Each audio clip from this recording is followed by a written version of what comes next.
SMPN, N itu gak akan tinggal. Kenapa? Kita sekolah di tempat negeri.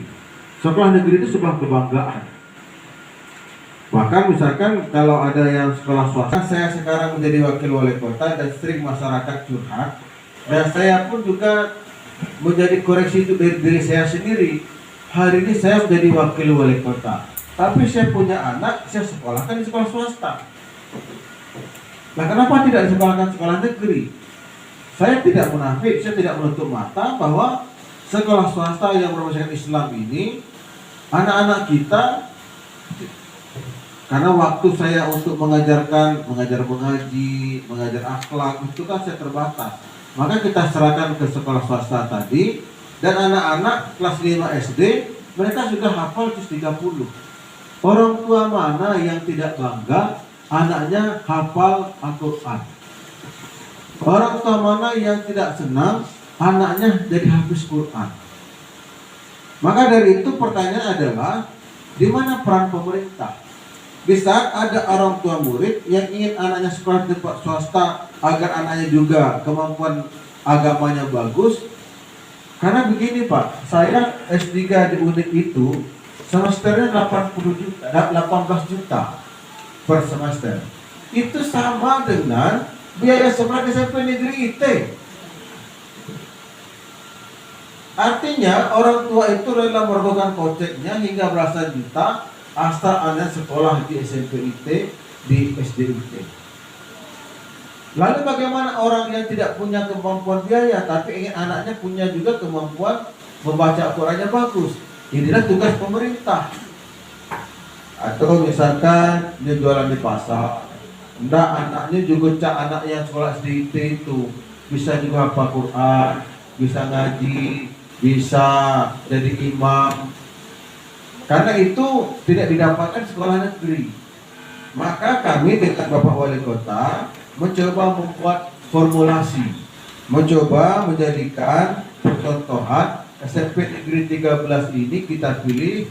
Salah satunya adalah karena dekat dengan Musyawarah Taqwa. Bapak Wali Kota Alwi Hasan sering sekali menyampaikan agar kita membangun masjid. Nah, saya bilang salah satu cara paling ampuh membangun masjid adalah kalau di sekolahnya Dani itu ada masjid, tapi satu komplek yang masjid Bajak itu semua anak bisa karena begitu banyak siswa itu sampai 2 ronde sholatnya. Maka kalau misalkan SMP Negeri 13 ini seluruh siswanya itu ketika zuhur ataupun asar sholat di Musyawarah Taqwa, itu sudah hampir setengah kan akan penuh, sehingga betul-betul makmur. Nah, saya tidak menyalahkan, tetapi kemarin saya kaget Pak Tarmizi. Kenapa saya kaget? Tiba-tiba saya diundang oleh Ibu Kepala Sekolah SMP Negeri 2, Ibu Susnaini Wita. Sekarang udah pindah ke Palembang dia. Pak Wali tolong hadir, kami ada wisuda tahfiz. Saya diam. Wisuda tahfiz? Iya Pak. Memang sebelum itu ketika kita gaung-gaungkan ini, sekolah-sekolah itu berlomba. Bu Ros Mayeti waktu itu Pak, banyak itu Pak soalnya pengen jadi seperti percontohan Pak. Baik, lalulah ketemu, kita fokus sampai di Garpas dulu. Ternyata diam-diam mereka memang tidak semacam memproklamirkan, tidak mendeklarasikan, tetapi mereka diam-diam menyiapkan perangkat-perangkat itu. Sesuai dengan masjid itu sudah dibangun, maka Ibu Sus itu membuat ada kelas tambahan Pak, kelas sekolah. Kelas tambahan untuk mereka yang menghafal Al-Quran dan juga bagi yang buta baca Al-Quran. Karena hari ini, dan Bapak juga sudah tahu, masih ada anak-anak kita yang SMP nggak bisa baca tulis. Prihatin, Bu, prihatin. Maka dari itu SMP ini kami tunjuk, yang saya katakan tadi, ini menjadi penyemangat. Saya tidak menyalahkan Bapak Ibu semua, tapi menjadi penyemangat SMP 2 yang tidak kita tunjuk jadi percontohan, tapi mereka sudah mampu meluluskan tahfiz. Sudah bisa meluluskan kurang lebih waktu 20 anak. Ada juga yang lain itu masih hafalannya belum begitu baik, tapi ada sekitar ratusan lah, tapi belum semuanya. Nah, maka dari itu ini menurut saya menjadi motivasi bagi Bapak Ibu guru di SMP Negeri 13 ini Karena kita yang sebenarnya menjadi andalan, menjadi ujung tombak yang rencananya percontohan sekolah berbasiskan ataupun kontennya lebih banyak Islam. Lagi-lagi ini kami sampaikan tidak menjadikan sekolah ini sekolah Islam yang siswanya non Muslim tetap dibolehkan sekolah di sini.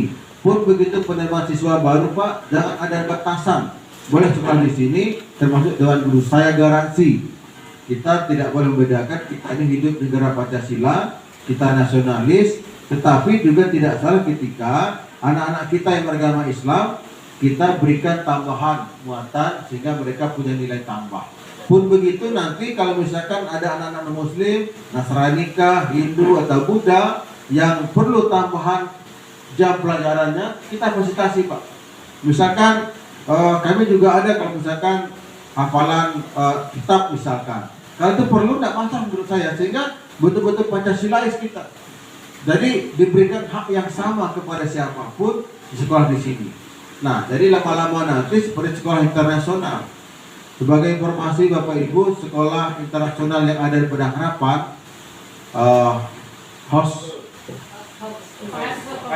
Haskop